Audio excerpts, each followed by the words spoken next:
عزاؤنا دائم حتى ظهور القائم. لا تزال المجالس الحسينية مستمرة خلال العشر الثانية من شهر محرم الحرام، وللتعرف على المزيد وخاصة هذه المجالس نلتقي مع سماحة الشيخ كاظم الحسيناوي. حياك الله شيخنا وأهلا وسهلا. أهلا ومرحبا بكم، 100 أهلا بكم، أهلا وسهلا. شيخنا، ما هي فضائل حضور مجالس الإمام الحسين خلال أيام محرم الحرام وغير محرم الحرام؟ أحسنتم. نعم. عظم الله لنا ولكم الأجر بمصاب سيد الشهداء أبي عبد الله الحسين عليه السلام. اللهم صل على محمد وآل محمد. بسم الله الرحمن الرحيم. ومن يعظم شعائر الله فإنها من تقوى القلوب. نعم. فقرة تقوى القلوب خلي عليها خط. نعم. إذن التقوى تكتمل في الإنسان من خلال هذه المجالس. نعم. قبل أن نأتي إلى فوائد مجالس الإمام الحسين سلام الله عليه، هنالك سؤال يبتدر من خلال هذا سؤالكم الكريم. نعم. ونحن نشكركم ونشكر الإذاعة هذه، قناتكم، قناة النظائر. نعم. الشريفة التي أتابعها دائما. نعم. وهي التي تتابع المجالس الحسينية والعزوات الحسينية والخطباء، وإن دل على شيء يدل على جهودكم المتضافرة، ونسأل الله أن يوفقكم إن شاء الله وأن يعلو من شأنكم. من الذي أسس هذه المجالس الحسينية؟ لو سألنا أنفسنا لما أن تستقرأ التاريخ وترجع إلى الخلف تجد الذي أسس المجالس الحسينية الأول هو رسول الله صلى الله عليه وآله. يقدر ب14 حسب الإحصائيات الواردة من خلال التاريخ 14 مجلس عزاء أقامها النبي بحياته للحسين سلام الله عليه.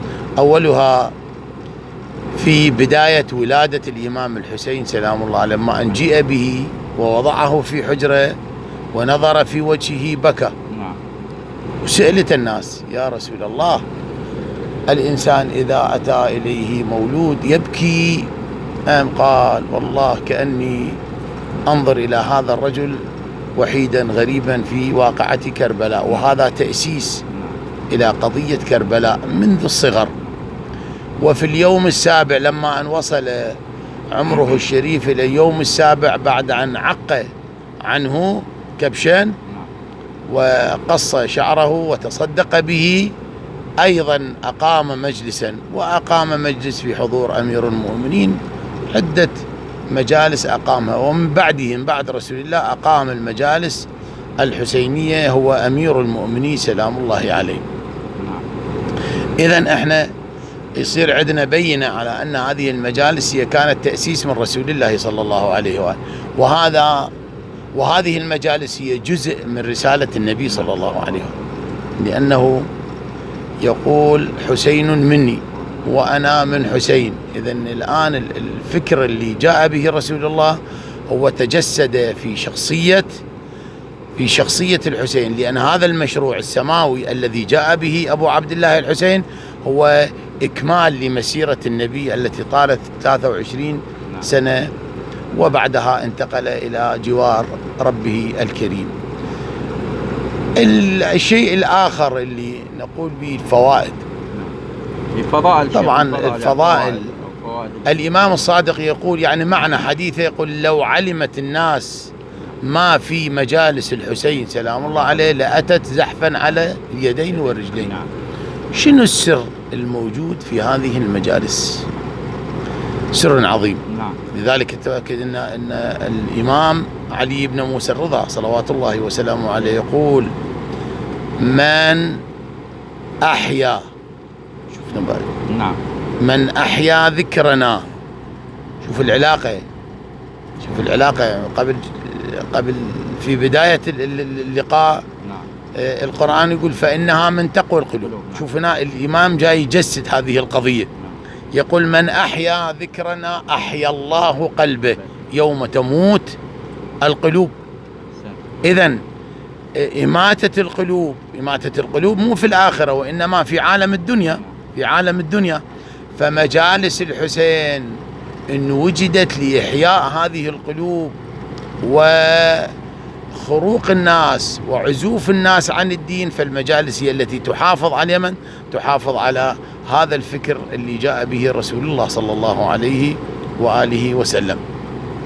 الشيء الآخر هي اللي حسب ما يذكر يقولون إن للإمام الحسين قبتين، قبة صغيرة في كربلاء المقدسة وقبة كبيرة وهي المنبر. إذن بث رسالة النبي الأعظم محمد صلى الله عليه وآله من خلال هذا المنبر لربط الناس، ولذلك أحد العلماء الغربيين قيل هو من الروس أو من أمريكا يقول: لا تقدرون على شيعة العراق. سئلوا لماذا؟ شنو القوة اللي عندهم موجودة؟ قال: توجد عندهم قوتان. قال له: شنو؟ القوة الأولى هو ارتباطهم بالإمام الحسين والمجالس الحسينية. انظر، المجالس الحسينية إذن هي اللي رابطة المجتمع بمن؟ بالدين، رابطة المجتمع بالله تعالى، رابطة المجتمع بعقيدته. هذا إحياء علما إلى فكر النبي صلى الله عليه وآله.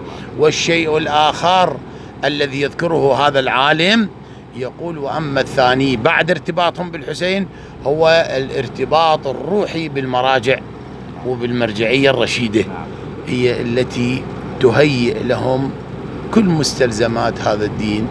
ونسأل الله إن شاء الله وندعو الناس للحضور. أنا شفت حالة حقيقة، يعني الشباب فد شريحة منفذة لأوامر الله وندعو، لكنه غياب الرجال الكبار عن المجالس هذه قضية غير مفرحة، غير مفرحة. أنا لما الشاب يجي ويحضر ويشوف الرجل الكبير جالس في المجالس الحسينية، لابد وأن يكون هنالك تواجد لآبائنا ولعمومتنا ولإخواننا الكبار في هذه المجالس، لأنها مجالس عظيمة والله جعلها سبيل علما إلى الله تبارك وتعالى. شيخنا، قبل الختام، شنو كلمة توجهها النصح والإرشاد إلى الناس، إلى عموم المجتمع، مو بخصوص بس القضية الحسينية؟ لا، الارتباط، لأن احنا منطلقنا الآن العظيم هي القضية الحسينية. الإمام الحسين يعلمنا كيف نقوم بواجبنا الديني الإصلاحي الأخلاقي، لأنها هي مشروع إلهي. قضية الحسين مشروع إلهي، فإحنا المجالس الحسينية كأنها تلهمنا هذا المشروع، تعلمنا، ولذلك يصير التنفيذ علينا. إحنا مو نجي الغرض أنه نقعد ونتناول فد أمور يقدمها صاحب المحل وبعدين نرجع لهن، لا، وإنما لازم أن نسوق هذه البضاعة علما إلى المجتمع، لأن إحنا مسؤولين أمام الله تبارك وتعالى. ونسأل الله يوفقكم جميعا إن شاء الله. ألف خير، الله يعزك. وآخر دعوانا أن الحمد لله رب العالمين، وصلي يا ربي على محمد وآله الطيبين الطاهرين. نسأل الله إن شاء الله أن يوفقكم سماحة الأستاذ الغالي الأستاذ علي، الله يعزك. نسأل الله إن شاء الله التوفيق والستر لهذه القبيلة، والحمد لله رب العالمين.